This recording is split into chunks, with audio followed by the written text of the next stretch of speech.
and position on this earth of this entire world. Man and woman, created in God's image, were king and queen of this world. And it was their job to tend for and care for all of the earth, for the entire environment and all the living creatures. Chapter 2, let's look at verse 1. It says, "Thus the heavens and the earth and all the host of them were finished. And on the seventh day God ended his work which he had done.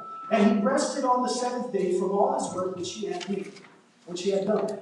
Then God blessed the seventh day and sanctified it, because in it he rested from all his work which God had created and made." This is the history of the heavens and the earth when they were created in the day that the Lord God made the earth and the heavens. Before any plant of the field was in the earth, and before any herb of the field had grown, for the Lord God had not caused it to rain on the earth, and there was no man to till the ground. And the Lord God formed man of the dust of the ground, and breathed into his nostrils the breath of life, and man became a living being. So how did God create man? He formed him from the dirt of the ground, the dust of the ground. He formed him. This is a different way of creating than he had used for all of the other animals on the planet. He had spoken them into existence. But for man, he formed him with his own hands. Does this signify to you some type of specialness and uniqueness to man? Yes. Man is more elevated, more intricate, more in God's image than any other created being, man and woman, mankind. It says in verse 8, the Lord God planted a garden. So it wasn't enough for him to just live on this earth. He had to have a palace. This is his palace. The Lord God planted a garden eastward in Eden, and there he put the man whom he had formed. And out of the ground the Lord God made every tree that is pleasant to the sight and good for food. The tree of life was also in the midst of the garden, and the tree of the knowledge of what? Good and evil. So does man have an understanding of the difference between these two trees? Yes. It says, "Now a river went out of Eden to water the garden, and from there it parted and became 4 riverheads." We're told in verses 12, 13, and 14 the names of these rivers, and that they stretch out from the garden, from man's palace goes these 4 great rivers that water and nourish the entire world. So what is the picture that it's giving us of humanity? Humanity was to be a blessing to the whole world. From humanity's original palace, the whole world was nourished and sustained. This was man's original design. This is why men are so vital and play such a crucial role in the betterment of all that is around them. Not just men, but men and female combined. Look at verse 15. It says, "Then the Lord God took the man and put him in the Garden of Eden to tend and keep it." To do what? Tend and keep it. All right. That doesn't mean to conquer and subject. That means to care for and nourish and build up. To be a positive influence. To take all the things that God has given and made and to give them order. To build them up. This is man's design, man's purpose. Look at verse 16. "And the Lord God commanded the man, saying." So the next thing that God does, after he gives this man his job, he gives him his covenant. His covenant command. He commands the man, Adam, saying, "Of every tree of the garden you may freely eat, but of the tree of the knowledge of good and evil you shall not eat. For in the day that you eat of it, you shall surely die." And the Lord God said, "It is not good that man should be alone." So up to this point, there had just been one gender. When God told Adam you shall not eat from the tree of the knowledge of good and evil, Adam was the only one alive at that time. Eve had not yet been created. This was a command directly from God to Adam. Instruction that he gave directly to Adam. And then it says there, in the next verse, it says, in verse 18, and the Lord God said, it is not good that man should be alone. I will make him a what? A helper. The Hebrew word there can also be translated as a benefactor. Someone who will be a blessing to him. All right, I will make him a helper comparable to him. Someone that is like him in his own similitude. So it says Adam gave names to all what? To all what? Cattle. To the what of the air? The birds of the air. And to every beast of the field. What does this indicate? What is this telling you about Adam? He's the Lord of all the created animals, all the world, right? What does it tell you, the fact that he is able to look at every species and name it? What does that tell you? Okay, he's intelligent. Specifically, Adam instantaneously, in a moment, is able to understand their nature. All right. So Adam is a zoologist. He's a scientist. He's a biologist. He's a botanist. Adam is able to look at everything in this world and understand the science of it, the nature of it. And he names it according to what it is. Who is this like? This is like God. This is what God does. God creates things and he determines what they are. Man is able to identify the work of God and name it for what it is. Amen. It says, but for Adam, there was not found a helper comparable to him. So now Adam is coming to the same realization that God already knew. Adam is now realizing that he needs another human being comparable to him, a female version of himself. So once he comes to this realization, verse 21, it says, and the Lord God caused a deep sleep to fall on Adam, and he slept. And he took one of his ribs and closed up the flesh in its place. Then the rib which the Lord God had taken from man, he made into a what? A woman. What does that word woman mean? Out of man. Out of man. In the Hebrew, his name in Hebrew, man, this man's name is, the title for man is Ish. Ish. And she is called Isha. Ishah. Even in the name, the title of what they are, you see that they are closely related. It's the same word. It's just a female version of man. She's taken out of his rib. Why his rib?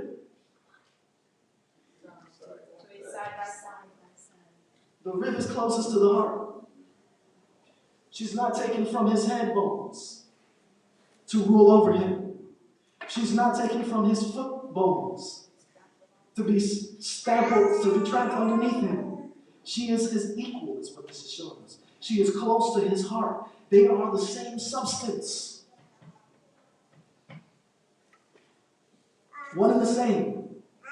Two people creating one when they come together. It says, then the rib which the Lord God had taken from man, he made into a woman, and he brought her to the man.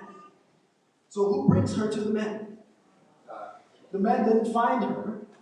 The man wasn't even awake when she was created. He had no say in her creation, did he? No. God completely designed her in the same way that he created and designed Adam. When Eve opened her eyes, she didn't see Adam peeking behind that shoulder.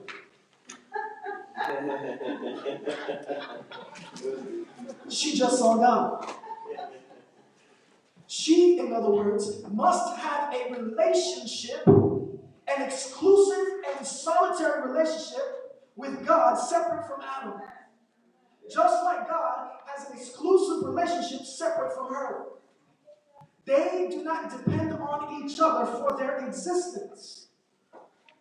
They have been created by God alone, and they have a direct relationship with Him. But their purpose is united.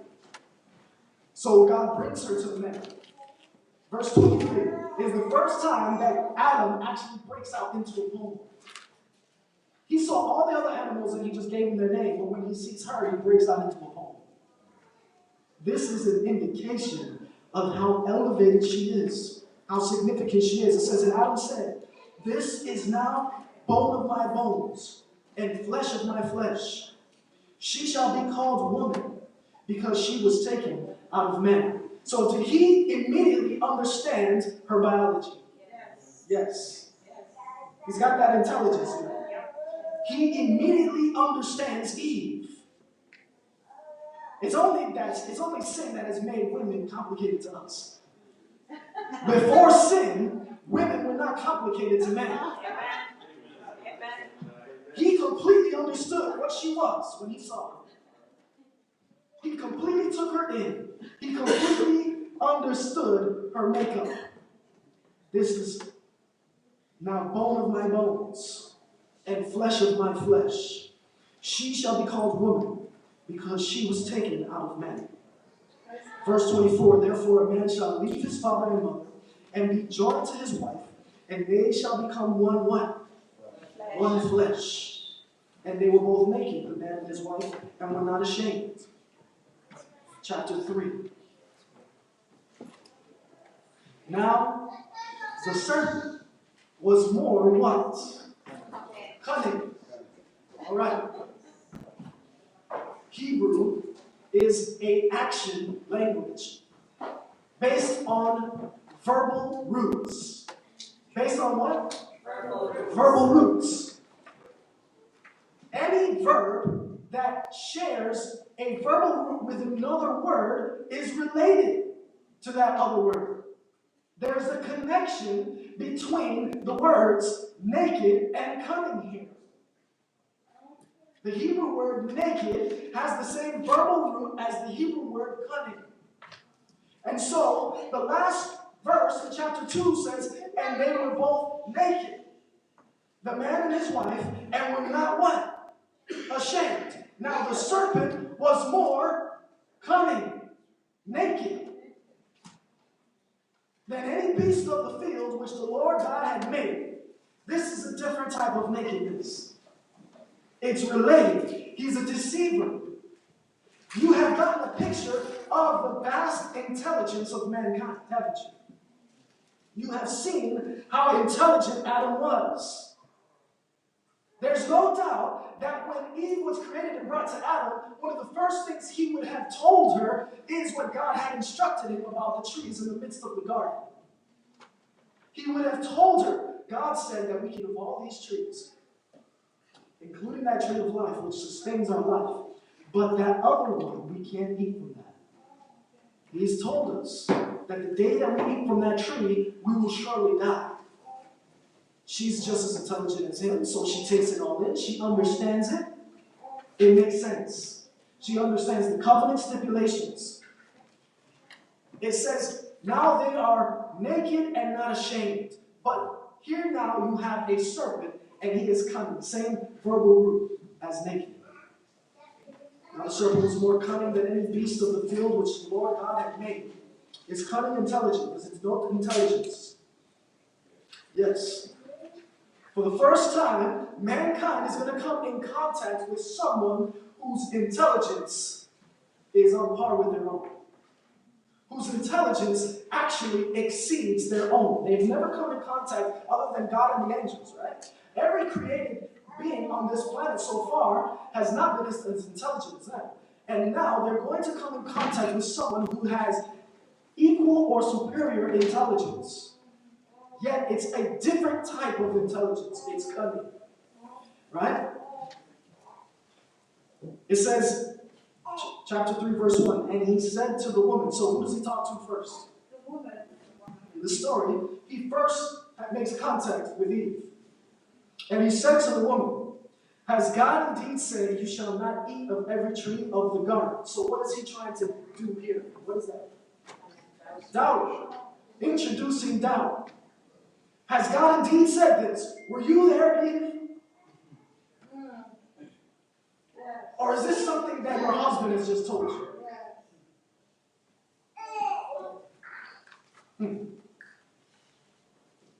Has God indeed said, you shall not eat of every tree of the garden?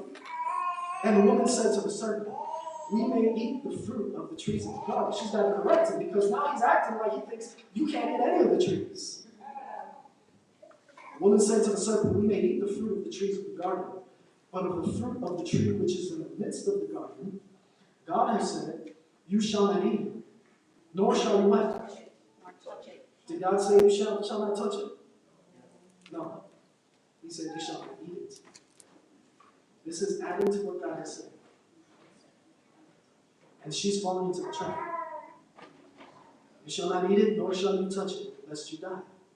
Then the serpent said to the woman, you will not surely die. For God knows. God what? He has knowledge. He understands something that he's not sharing with you. For God knows that in the day you eat of it, your what will be opened? Your eyes will be opened, and you will be like who? Like God, knowing good and evil. I'm trying to fill out the picture for you, Eve. You've been lied to. God has held something back from the information that he's sharing. Adam, yeah, he's a good loving husband. I know you trust him. I know that you are all one in the same together, but there are things that Adam doesn't know. He doesn't know what I know. Have you ever seen an animal speak, Eve? No. How do you think I got this ability? I am an animal, and I'm speaking to you. I ate the fruit. If this is what the fruit does for an animal, imagine what it would do for you. Verse 6. So when the woman saw that the tree was good for food, and it was pleasant to the eyes, and a tree desirable to make one wise, she took of its fruit and ate. She also gave to her husband with her, and he did what? I've always wondered why this verse is so short. This is the turning point of the entire human existence, and it just says, and she gave to her husband and he ate. Wow. That's it, huh? And just like that, we're done for. We're doomed. This is the reason why we have death. This is the reason why we have pain, suffering, disease, sickness, why we have to age. This is the reason why people have broken hearts, why there are so many tears. Because somebody decided to eat that fruit. She also gave to her husband with her, and he ate. She was supposed to be his benefactor. Was she being a benefactor there? She was feeding him some poison that was going to destroy his home. That's not a benefactor. But it was in her nature to give to him. So she was just doing what was in her nature to do.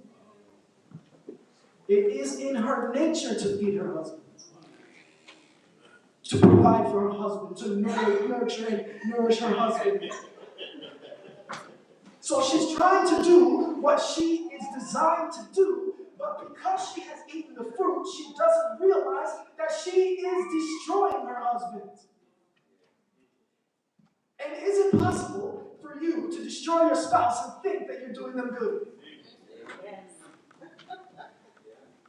By feeding them something that comes from the serpent.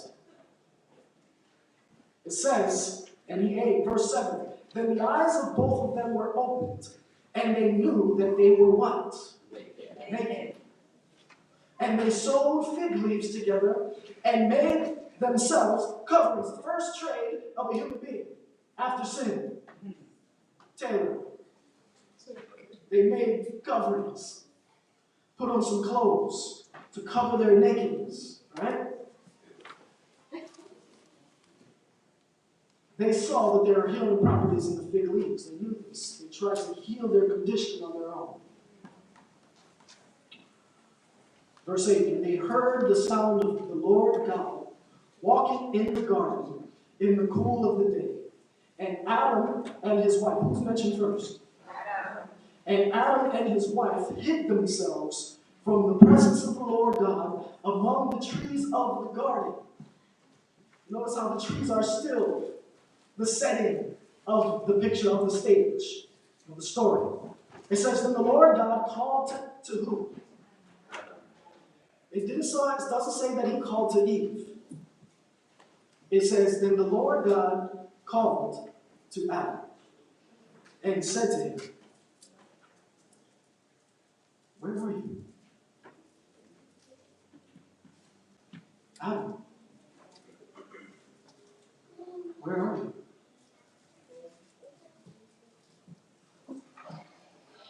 So he said, I heard your voice in the garden, and I was afraid, because I was naked, and I hid myself. And he said, this is the Lord speaking, who told you that you were naked? Have you eaten from the tree of which I commanded you, that you shall not eat? Then the man said, the woman you gave to be with me, she gave me of the tree, and I ate it. And the Lord God said to the woman, what is this you have done? The woman said, the serpent deceived me, and I ate it. So the Lord God said to the serpent, because you have done this, you are cursed more than all cattle, and more than every beast of the field. On your belly you shall go, and you shall eat dust all the days of your life, and I will put enmity between you and the woman, and between your seed and her seed. He shall bruise your head, and you shall bruise his heel. To the woman he said, I will greatly multiply your sorrow and your conception. In pain you shall bring forth children. Your desire shall be for your husband, and he shall rule over you. Then to Adam he said, because you have heeded the voice of your wife, and have eaten from the tree of which I commanded you, saying, you shall not eat of it. Cursed is the earth for your sake. In toil you shall eat of it all the days of your life. Both thorns and thistles it shall bring forth for you, and you shall eat the herb of the field. In the sweat of your face you shall eat bread, till you return to the ground. For out of it you were taken, for dust you are, and to dust you shall return.